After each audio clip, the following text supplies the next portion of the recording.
Hi friends, ஒரு சொட்டு எண்ணெய் இல்லாமல் ஹெல்த்தியான ஸ்நாக்ஸ் ரெசிபீஸ் எப்படி பண்ணுறதுன்னு பார்க்கலாம். ஹாய் ஃப்ரெண்ட்ஸ், இன்றைக்கி நம்ம எள்ளு லட்டு தான் எப்படி பண்ணுறதுன்னு பார்க்க போகிறோம். இது ரொம்பவே ஹெல்தி, ரொம்பவே அயன் சத்தும் கால்சியம் சத்தும் நிறைஞ்சது. ஸ்நாக்ஸ் கேட்டால் கண்டிப்பாக அதை ட்ரை பண்ணுங்கள். நான் 1 கப் எள் எடுத்திருக்கேன். அதை நல்லா சிம்லே வச்சு அந்த எள் லைட்டாக கலர் சேஞ்ச் ஆகிற வரைக்கும் பொறுமையாக நல்லா வறுத்து எடுத்துக்கலாம். இதில் ஒரு சொட்டு எண்ணெய் கிடையாது, சர்க்கரை கிடையாது, ஆயில் ஃப்ரீ ஸ்நாக்ஸ், ரொம்பவே ஹெல்தி. ஸோ இது செய்ய 10 மினிட்ஸுங்கிறதே அதிகம்தான். இந்த எள் நல்லா வறுப்பட்டதும் நம்ம ஒரு பிளேட்டுக்கு மாற்றிக்கலாம். இது நான் 3-4 டைம் கழுவி காய வச்சு வீட்டிலே இது பண்ணி சுத்தப்படுத்தி வச்சதுனால நான் கழுகலை. நீங்கள் உங்கள்கிட்ட கழுவாமல் வச்சுருந்தீங்கன்னா அதை நல்லா வாஷ் பண்ணிவிட்டு உடனே வறுத்துருங்க. நான் அதனால் அந்த ஸ்டெப்பை ஸ்கிப் பண்ணிட்டேன். எள் க்ளீனாக இருந்துச்சுன்னா டேரெக்டாக நீங்கள் வறுத்துடலாம். 1 கப் எள்ளுக்கு 1/2 கப் வேர்க்கடலை. இந்த மாதிரி நல்லா வறுப்பட்டதும் அதையும் தனியாக ஒரு பிளேட்டுக்கு மாற்றிட்டு அதோட தோலை நல்லா இந்த மாதிரி உதுத்து எடுத்து வச்சுக்கோங்க. தோல் இல்லாமல் போடுங்க. தோல் இல்லாமல் எடுத்து வச்சாச்சு. இப்போ நம்ம ஏற்கனவே வறுத்து வச்சிருந்த எள் ஆறிடுச்சு. அதை ஒரு மிக்ஸி ஜாரில் போட்டு நல்ல ஒரு ஃபைன் பேஸ்ட்டுக்கு அரைச்சிக்கலாம். இந்த எள் அப்படியே அதிலேருந்து கொஞ்சமாக லைட்டாக அந்த கோலமாவு மாதிரி இருக்கும் அரைச்சோன்னா. இங்கே பாருங்கள், நான் கையில் எடுத்து காமிக்கிறேன். எந்த அளவுக்கு அரைக்கணும்னா நல்லா நைஸாக அரைக்கணும். இங்கே பாருங்கள், இந்த அளவுக்கு நைஸாக அரைக்கணும்.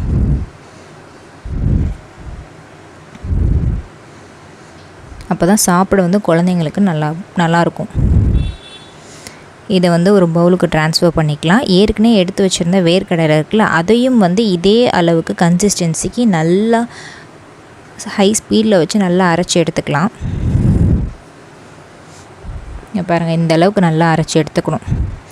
1 கப் எள்ளுனா 1/2 கப் வேர்க்கடலை. இதையும் இந்த எள்ளோட மிக்ஸ் பண்ணிக்கலாம். நெக்ஸ்ட்டு இதுக்கு இனிப்பு சேர்க்கணுமில்ல, அதுக்கு நான் வெல்லம் உருண்டை வெல்லம் தான் எடுத்து வச்சுருந்தேன். அந்த வெல்லத்தை 1-2 இடித்து வச்சுருக்கேன். அதை மிக்ஸி ஜாரில் போட்டோன்னா நல்லா ஒரு ஃபைனான அந்த எள்ளு மாவு கன்சிஸ்டன்சிக்கே நம்மளுக்கு அந்த பவுட்ரு கிடைக்கும், வெல்லத்தோட பவுட்ரை. அங்கே பாருங்கள், இப்படி ஆயிடுச்சு பாருங்கள். இதை அந்த மாவோடு போட்டு நல்லா மிக்ஸ் பண்ணணும். மொத்தமே 3 இன்க்ரீடியன்ட் தான். எள் 1 கப்பு, கடலை 1/2 கப்பு, வெல்லம் இனிப்புக்கு தகுந்தாப்பில் சேர்த்துக்கோங்க. ரொம்பவே ஹெல்தி. குழந்தைங்களுக்கு கொடுத்தா அயன் குறைபாடு, கால்சியம் குறைபாடெலாம் வராது. டெய்லியும் ஒவ்வொரு லட்டு கொடுத்தா போதும். மொத்தமே ஒரு 10 மினிட்ஸில் செஞ்சிடலாம். ரொம்பவே ஈஸியானது. இங்கே பாருங்கள், இந்த மாதிரி அழகாக கையில் உருண்டை பிடிச்சா சூப்பராக இந்த மாதிரி உருண்டை மாதிரி வரணும். இந்த வீடியோ பிடிச்சிருந்துச்சுன்னா லைக் பண்ணிக்கோங்க, சப்ஸ்கிரைப் பண்ணிக்கோங்க, பெல் ஐக்கானை கிளிக் பண்ணிக்கோங்க. ஹாய் ஃப்ரெண்ட்ஸ், இன்றைக்கி நம்ம சூப்பரான ஒரு ஸ்நாக்ஸ், ஹெல்த்தியான ஸ்நாக்ஸ், குழந்தைங்களுக்கு ரொம்ப பிடிக்கிற ஸ்நாக்ஸ் ஒரு 5 மினிட்ஸில் பண்ணிடலாம். எப்படி பண்ணுறதுன்னு பார்க்கலாம். ஒரு 1/2 கப் பொட்டுக்கடலை எடுத்திருக்கேன். உங்கள் பொட்டுக்கடலை நல்லா மொறுன்னு இருந்தால் அப்படியே யூஸ் பண்ணிக்கலாம். சப்போஸ் கொஞ்சம் நமுத்து போகிற மாதிரி இருந்தால் லைட்டாக ரோஸ்ட் பண்ணிட்டு யூஸ் பண்ணிக்கோங்க. 1/4 கப் நாட்டு சர்க்கரை எடுத்திருக்கேன். இது ரெண்டுத்தையும் சேர்த்து நல்ல ஒரு ஃபைன் பவுடரை அரைச்சி எடுத்துக்கலாம். அரைச்சிட்டு நீங்கள் நாட்டு சர்க்கரைக்கு பதிலாக ஒயிட் சுகர் யூஸ் பண்ணலாம். பட் குழந்தைங்களுக்கு கொடுக்கறனால நாட்டு சர்க்கரை, கல்கண்டு இந்த மாதிரி யூஸ் பண்ணால் கொஞ்சம் நல்லது. இது நல்லா நம்ம சலித்து எடுத்துக்கலாம். கொஞ்சம் இந்த மாதிரி கெட்டியாக இருக்கிறதெல்லாம் வெளியே வந்துடும். நம்மளுக்கு உருண்டை நல்லா சாஃப்டாக கிடைக்கும் அந்த லட்டு. நெய்யை இப்போ உருக்கி எடுத்துக்கலாம். அந்த உருண்டைக்கு கரெக்டாக பார்த்திங்கன்னா நான் 1/2 கப் போட்டேன்னா 1 டேபிள் ஸ்பூன் கொஞ்சம் அதிகமாக லைட்டாக கொஞ்சமாக அதில் ஆட் பண்ணால் கரெக்டாக இருக்கும். இந்த மாதிரி நல்லா மெல்ட் ஆனதுக்கப்புறம் கொஞ்சமாக அந்த மாவில் இந்த நெய்யை ஊற்றி அப்படியே கிளறி விட்டுட்டே இருங்க. ஸ்பூனை வச்சு கிளறுங்க. டக்குன்னு கையை வச்சா சுட்டுரும்.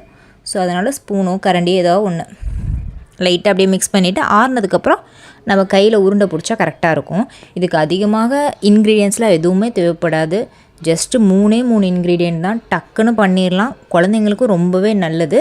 இது ஹார்ட் டிசீஸ்லாம் வராமல் தடுக்கும். விட்டமின் ஏ இருக்குது, B1, B2 அண்ட் B3 இருக்குது. இதில் சுகர் பேஷண்ட்டும் இதை சாப்பிட்லாம். சுகர் வராமையும் தடுக்கும். நிறைய ஹெல்த் பெனிஃபிட்ஸ் இருக்குது இந்த பொட்டுக்கடலை லட்டில். ஸோ ஈஸியாக பண்ணிடலாம். ஒரு 5 மினிட்ஸ் இதுக்காக ஒதுக்குனா நீங்கள் குழந்தைங்களுக்கு ஹெல்த்தியாக கொடுத்த மாதிரி இருக்கும். ஈஸியான ஈவினிங் ஸ்நாக்ஸ். அவ்வளோதான், பொட்டுக்கடலை லட்டு ரெடி ஆகிடுச்சு. இந்த வீடியோ பிடிச்சிருந்தா சப்ஸ்கிரைப் பண்ணிக்கோங்க. Thank you for. ஹாய் ஃப்ரெண்ட்ஸ், இன்றைக்கி நம்ம தேங்காய் லட்டு எப்படி பண்ணுறதுன்னு பார்க்கலாம். ஃபஸ்ட்டு அதுக்கு இந்த மாதிரி 2 தேங்காய் ஃபுல்லாக எடுத்திருக்கேன். அது நல்லா திருவி வச்சுருக்கேன். அந்த தேங்காவை அளந்து பார்த்தா அதில் எனக்கு 1 படி வந்துச்சு. அதே அளவுக்கு நான் வந்து வெல்லம் கொஞ்சம் பொடிச்சு எடுத்திருக்கேன். இங்கே பாருங்கள். ஃபஸ்ட்டு இந்த வெல்லத்தை வந்து ஒரு பேனில் மாற்றிக்கலாம். இந்த வெள்ளைப்பாகு வந்து நம்மளுக்கு திக்காக வேணும். ரொம்ப தண்ணி ஊற்றிருக்கக்கூடாது. லைட்டாக கொஞ்சமாக தண்ணி ஊற்றுங்க போதும். இந்த வெல்லம் வந்து இந்த பாகில் வந்து நல்லா கரையிட்டோம். இந்த வெல்லத்தோட கன்சிஸ்டன்சி பார்க்கலாம். இது மாதிரி ஒரு கிண்ணியில் கொஞ்சமாக தண்ணி வச்சுக்கோங்க. அந்த தண்ணியில் அந்த வெல்லம் வந்து இப்படி எடுக்கும்போது கரையக்கூடாது. பாருங்கள், கரையில். ஸோ இது வந்து கரெக்டான பதம். இப்படி செக் பண்ணி பார்த்துக்கலாம். வெல்லம் பாகு வந்து ரெடி ஆகிடுச்சு. இப்போ வந்து நம்ம ஏற்கனவே திருவி வச்சுருக்க தேங்காவை ஃபுல்லாக ஆட் பண்ணிக்கலாம். இது வந்து நம்ம சர்க்கரைக்கு பதிலாக வெல்லம் போடுறனால ரொம்பவே ஹெல்த்தியானதும் கூட. குழந்தைங்களும் எவ்வளோ வேணாலும் சாப்பிட்லாம். இதோட பதம் பார்த்திங்கன்னா இங்கே பாருங்கள், உங்களுக்கே தெரியும். கொதிக்கும்போது சைடில் வெள்ளை வெள்ளையாக பூக்க ஆரம்பிக்கும். ஒரு மாதிரி ஒயிட் கலராக வரும். நல்லா திக்காகவும் அந்த தேங்காவும் வெல்லமும் சேர்ந்து. ஒரு பிளேட்டில் வந்து இது மாதிரி நெய் தடவி வச்சுக்கலாம். லாஸ்ட்டாக இறக்க போகிறதுக்கு முன்னாடி 1 டேபிள் ஸ்பூன் நெய் மட்டும் ஆட் பண்ணிக்கலாம். நெய் ஆட் பண்ணிவிட்டு அந்த நெய் வந்து நல்லா மிக்ஸ் ஆகிற அளவுக்கு நல்லா கிண்டி விட்டுருங்க. இந்த வெள்ளைப்பாவு நல்லா திக்காகட்டும். இங்கே பாருங்கள், இதுதான் கரெக்டான கன்சிஸ்டன்சி. தெரியுது அவங்களுக்கு? இப்படி இது பண்ணால் தனியாக தெரியணும், தனியாக திரண்டு வரணும். இப்போ வந்து இதை வந்து ஒரு நெய் தடவின பிளேட்டுக்கு வந்து ட்ரான்ஸ்ஃபர் பண்ணிக்கலாம். அதில் இருக்க எல்லாத்தையும் நம்ம வந்து லைட்டாக கொஞ்சமாக ஸ்ப்ரெட் பண்ணி விட்டுக்கலாம். ஏன்னா நம்ம வந்து தேங்காய் லட்டை தான் பிடிக்க போகிறோம்.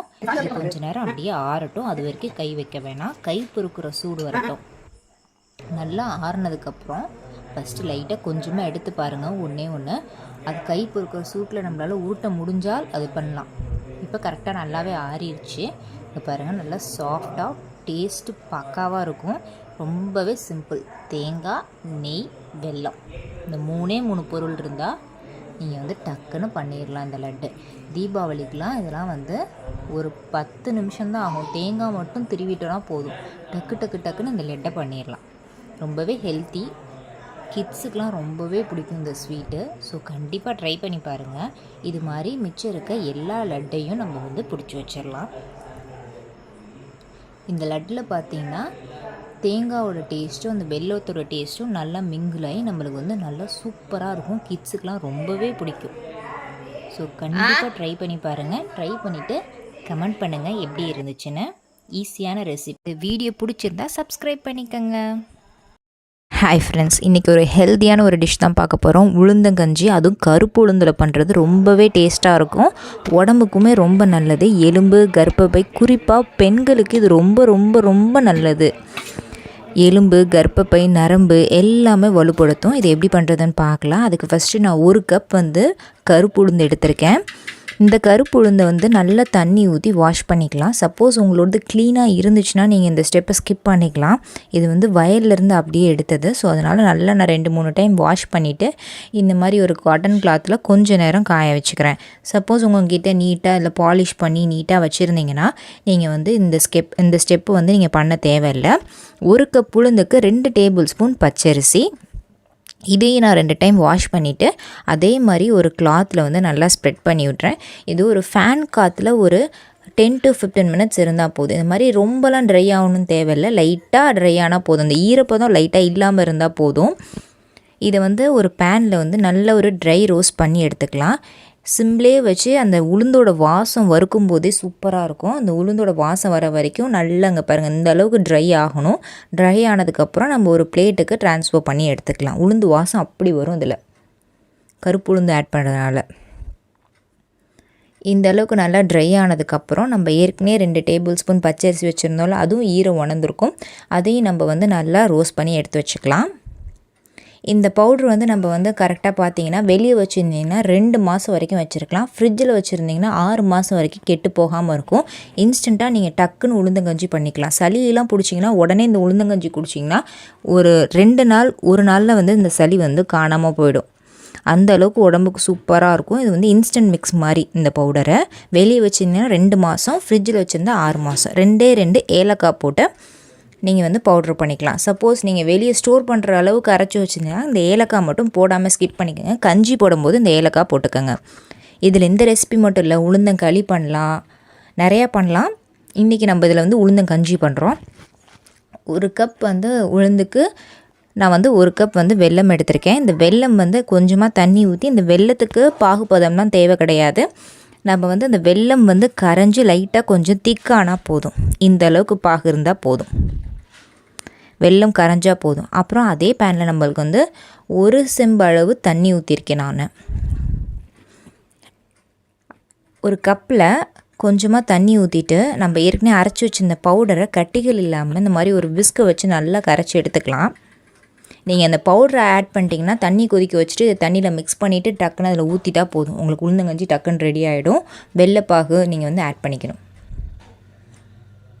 கொஞ்சம் கொஞ்சமாக அப்படியே கலந்து விட்டிங்கன்னா தண்ணியில் நல்லா மிக்ஸ் ஆகிடும். ஃபஸ்ட்டு ஆரம்பத்தில் என்ன இவ்வளோ தண்ணியாக இருக்குன்னு தான் நினைப்பீங்க. நம்ம பச்சரிசி போட்டிருக்கனால ஒரு 5 to 10 மினிட்ஸ்லேயே டக்குன்னு ரொம்பவே கெட்டியாகிடும். இது கட்டிகள் இல்லாமல் நல்லா கரைச்சி எடுத்துக்கலாம். இந்த அளவுக்கு நல்லா பாருங்கள், முன்னையோட இப்போவே இது வந்து நல்லா வந்து ஒரு திக்கான கன்சிஸ்டன்சி கிடச்சிருக்கு. இப்போ அந்த நேரத்தில் நம்மளுக்கு வந்து வெள்ளை பாகை நல்லா ஃபில்ட்ரு பண்ணி சேர்த்துக்கலாம். ஏன்னா வெள்ளத்தில் வந்து அழுக்கு இருக்க வாய்ப்பு இருக்குது. அதனால தான் நம்ம வந்து ஃபில்ட்ரு பண்ணி சேர்த்துக்கிறோம். வெள்ளை பாகு ஃபில்ட்ரு பண்ணி சேர்த்தாச்சு. இதை நல்லா மிக்ஸ் பண்ணிக்கலாம். அடிக்கடி கிண்டி விட்டுட்டே இருக்கணும். கண்டிப்பாக இது வந்து சிம்லேயே வச்சு கிண்டணும். ஹையில் வச்சிங்கன்னா அடி பிடிச்சிடும். இந்த அளவுக்கு நல்லா சூப்பரான ஹெல்த்தியான ஒரு உளுந்தங்கஞ்சி வீட்டிலே ரெடி ஆயிடுச்சு. இந்த இன்ஸ்டன்ட் மிக்ஸ் வச்சு நீங்கள் சூப்பராக ரெடி பண்ணிடலாம். இந்த வீடியோ பிடிச்சிருந்தா சப்ஸ்கிரைப் பண்ணி இதுக்கு 2 முறை இல்லைனா மந்த்லினாச்சும் அட்லீஸ்ட் 1 டைம்னாச்சும் இந்த உளுந்தங்கஞ்சி சாப்பிடுங்க. ரொம்பவே நல்லது, கேர்ள்ஸ்க்கு முக்கியமாக ரொம்பவே நல்லது. இந்த வீடியோ பிடிச்சிருந்தா லைக் பண்ணிக்கோங்க, சப்ஸ்கிரைப் பண்ணிக்கோங்க. ஹாய் ஃப்ரெண்ட்ஸ், இன்றைக்கி நம்ம கொழுக்கட்டை எப்படி வீட்டிலேயே ஈஸியாக பண்ணுறது, அந்த மாவு வந்து எப்படி ரெடிமேடாக அரைச்சி நம்ம உடனே பண்ணுற மாதிரி ஃப்ரெஷ்ஷாக பண்ண போகிறோம். அதை ஸ்டோர் பண்ணி வச்சுருக்கிறதுக்கான டிப்ஸ் அண்ட் ட்ரிக்ஸே நம்ம பார்க்க போகிறோம். இது வந்து ரொம்பவே சாஃப்டாக இருக்கும். ரொம்ப நேரம் இந்த கொழுக்கட்டை வறண்டு போகாமல் இருக்க டிப்ஸுமே இந்த வீடியோ ஃபுல்லாக பாருங்கள். நடுவில் சொல்லியிருப்பேன். செம்ம டேஸ்டியாக இருக்கும். குழந்தைங்களுக்கு ஹெல்த்தியான ஸ்நாக்ஸ், ஆயில் ஃப்ரீ ஸ்நாக்ஸ் எப்படி பண்ணுறதுன்னு பார்ப்போம். நான் வந்து 2 டம்ளர் பச்சரிசி எடுத்திருக்கேன். இந்த பச்சரிசியை நல்லா தண்ணி ஊற்றி 2-3 டைம் நல்லா வாஷ் பண்ணி அரை மணி நேரம் ஊற வச்சா போதும். இது அரை மணி நேரத்தில் இந்த பச்சரிசி வந்து சீக்கிரமே ஊறிடும். இந்த அளவுக்கு நல்லா ஊறிடுச்சு. இப்போ வந்து இந்த மாதிரி ஒரு வடிகட்டியில் அதோட தண்ணியை முடிஞ்ச வரைக்கும் நான் வந்து ஸ்ட்ரெயின் பண்ணிட்டேன், ஃபில்ட்ரு பண்ணிட்டேன். ஒரு ஒயிட் கலர் காட்டன் கிளாத் எடுத்திருக்கேன். அந்த காட்டன் கிளாத்தில் நம்ம அந்த ஊற வச்ச அரிசியை நல்லா ஈவனாக ஸ்ப்ரெட் பண்ணி எடுத்துக்கலாம். இது வந்து ஒரு ஃபேன் காற்றுல வந்து ஒரு 10 to 15 மினிட்ஸ் இருந்தால் போதும். அந்த தண்ணியெலாம் அப்படியே அந்த கிளாத்தில் அப்சர்வ் ஆகி அரிசி கொஞ்சம் ட்ரை ஆகணும். இதோட கரெக்டான கன்சிஸ்டன்சியை பார்த்திங்கன்னா நம்ம வந்து இப்படி கையில் எடுத்து அந்த அரிசியில் இப்படி லைட்டாக ப்ரெஸ் பண்ணோன்னா அந்த அரிசி வந்து கையில் லைட்டாக ஒட்டணும். இதுதான், ரொம்பவும் ட்ரை ஆகக்கூடாது. இந்த அளவுக்கு இதுதான் கரெக்டான பதம். இப்போ இந்த அரிசி எல்லாத்தையும் நம்ம வந்து ஒரு மிக்ஸி ஜாரில் ட்ரான்ஸ்ஃபர் பண்ணிவிட்டு நல்ல ஃபைன் பவுடராக அரைச்சி எடுத்துக்கலாம். இதை வந்து இந்த மாதிரி ஒரு சல்லடையில் நம்ம சலிச்சு எடுத்துக்கலாம். நம்ம சல்லடையில் மிக்சியில் போடுறதுனால ஃபுல்லாக நம்மளால் அரைக்க முடியாது. கொஞ்சம் குருணைகள் வரதா செய்யும். அந்த குருணையை திரும்ப போட்டு இந்த மாதிரி அரைச்சி எடுத்துக்கணும்.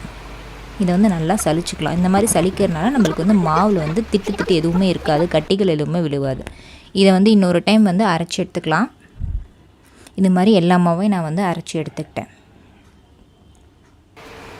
சூப்பரான அரிசி மாவு வீட்டிலே ரெடி ஆகிடுச்சு.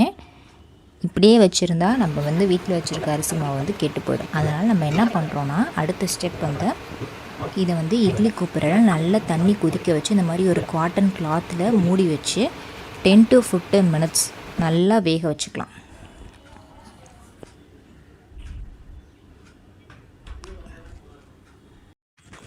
நல்லா மூடி போட்டு நல்லா வேக வச்சிடலாம். கரெக்டாக 10லேருந்து 15 நிமிஷம் ஆகும் இது வேகிறதுக்கு. இந்த மாவு அப்படியே ஸ்டோரும் பண்ணி வச்சுக்கலாம் 3 மந்த்ஸ் வரைக்கும்.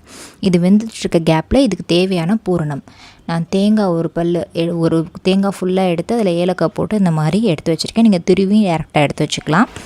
ஒரு பேனில் தண்ணி ஊற்றிட்டு அந்த தண்ணி நல்லா கொதிச்சதுக்கப்புறம் வெல்லம் ஒரு அச்சு ஃபுல்லாக சேர்த்துருக்கேன், 1-2 இடித்து.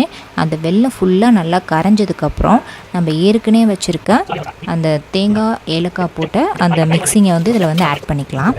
இந்த பூர்ணம் செய்ய அந்த கரெக்டாக ஒரு 15 மினிட்ஸ் கூட ஆகாது. கரெக்டாக நம்ம பூர்ணம் செஞ்சு முடிப்போம், அதுக்குள்ளே அந்த கொழுக்கட்டை மாவு நம்மளுக்கு ரெடி ஆகிடும். கொஞ்ச நேரம் அப்படியே வச்சுருந்திங்கன்னா அப்படியே அந்த வெல்லம் ஃபுல்லாக அந்த தேங்காயில் அப்சர்வ் ஆகி கொஞ்சம் ஜூஸியாக இருந்தால் தான் சூப்பராக இருக்கும். இந்த தான் கரெக்டான கன்சிஸ்டன்சி. தனியாக எடுத்து வச்சிடலாம். இப்போ இந்த கொழுக்கட்டை மாவு நல்லா வெந்துருச்சு. இது வெந்துருச்சான்னு எப்படி நம்ம வந்து கண்டுபிடிக்கிறதுனா, நம்ம அது கையில் எடுத்தோன்னா அந்த மாவு வந்து உருண்டை பதம் வரணும். இங்கே பாருங்கள், கரெக்டாக அப்படி நசுக்கி பார்த்தோன்னா அந்த அளவு கரெக்டாக உருளணும்.